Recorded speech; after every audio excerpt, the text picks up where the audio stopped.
Hello mga Lods! Magandang araw! Welcome po sa aking channel. Unang-una ako po si Boss2 Vlog. May isi-share lang po ako ngayong video for today. Isa rin tutorial para po sa aking karanasan.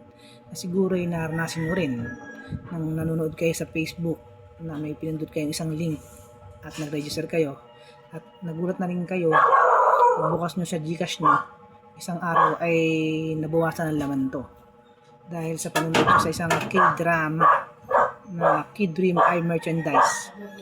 Tuturuan ko kayo paano mairipan ang pinuha sa atin ni Kid Dream Eye Refund and Cancellation Center.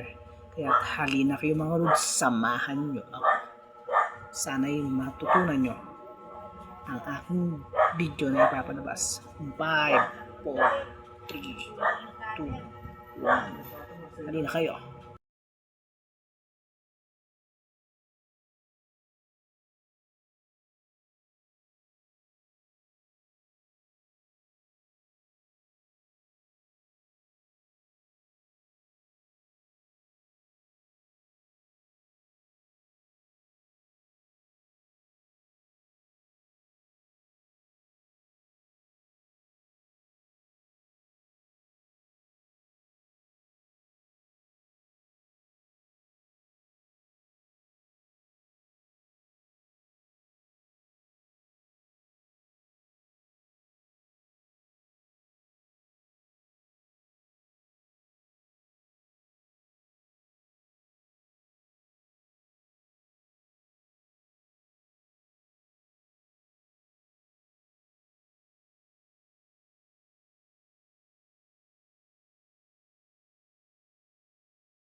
Yun po mga Lods, tapos na po ang ating tutorial. Sana po ay nakuha nyo ang step by step ng aking itinuro sa inyo.